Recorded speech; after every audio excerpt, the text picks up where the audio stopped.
Hi, good afternoon, Mrs. Gosson. Thank you for taking the time to meet with me today to discuss your classroom observation.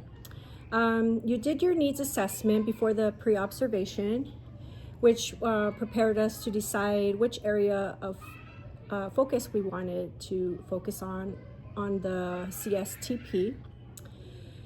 So I did focus on standard 3, which was delivery of instruction, 3D2, monitoring of student behavior. So we're going to monitor the student and responses to understand how the students are progressing toward their learning objective. And you also wanted me to take a look at your lesson and how it went. It came to learning the standard, which was another standard that we were going to work on, was standard 2, classroom environment, monitoring and responding to student behavior. The monitor, I just want to know, how do you think the lesson went? And is there anything that you thought that could have been better? I think the lesson went okay. It was not probably the best lesson, but I think it went better. Obviously, after having done it, I think that there's some things that can be improved, but I think that it went okay. The kids seem engaged for the most part. They really enjoyed playing and finding the friends' names. They were excited about making a little friendship card for them, because we do a lot of social emotional activities in the classroom, and we try to get the students to engage with each other and appreciate each other. So I think that they were excited about doing that. I think they also were excited about using the fishing pole, which obviously is always like a little gadget that they like to use. So yeah. Did you see any students struggling with the independent practice? Yeah, some of the students did. So I feel that some students, because there were several steps that needed to be followed, some students struggle with the number of steps that needed to do. Like they would fish somebody's name, but then they would forget to grab their little envelope with the letters of their name.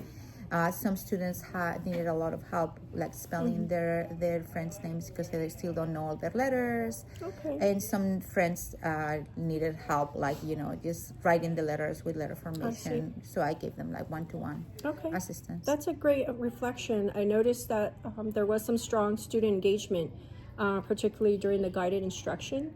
And I did take a look at some of the work samples that you have here of your students.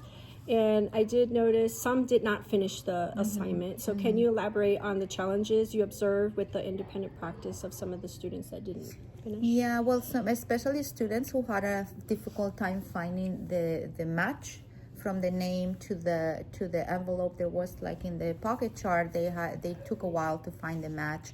So they got a late start, and they struggle with that. They struggle matching the letters and saying the letters. Some students struggle also, like I said, with letter formation. And of course, the students, we can always, they have independent time later, time for centers and stuff like that, and they can always finish. Okay, one strategy I wanted to talk to you about was check for understanding before, during, and after the lesson. And having those struggling students can also work together with the higher level student that is having trouble. If they need extra help, they can help them with their elbow partner. How do you feel like trying that for your next lesson? I think that maybe we can do that, pair them, because some kids are really able and some kids really need extra help, so maybe they can work together as a team. Okay, excellent. And another thing I noticed was the classroom management. What were the strategies that you used that were especially effective that you thought? Because I did see some students that were not following directions and having a hard time sitting down. Yeah, that's difficult because some students struggle with attention, and it's really hard to have them engage. I did try to use, like I said, the fishing pole, which obviously gets their attention because it's sort of a toy. And I tried to be very clear with the explanation. Maybe I should have had them repeat what I was saying, first we do this, what do we do, and have a little bit more of a back and forth, so they would be able to tell me what they needed to do before I started the lesson. Or maybe I should have made a little poster with the steps, obviously with pictures instead of words, but something to clarify the steps of the All right, lesson. that's definitely a great goal, and I think that you did a great job. And if there is some other kind of strategies that you would like to learn, we could also do a PD, or I can give you some additional support on behavior management. Well, thank you for your time today, Mrs. Gossin, Thank you. and I appreciate it. Okay.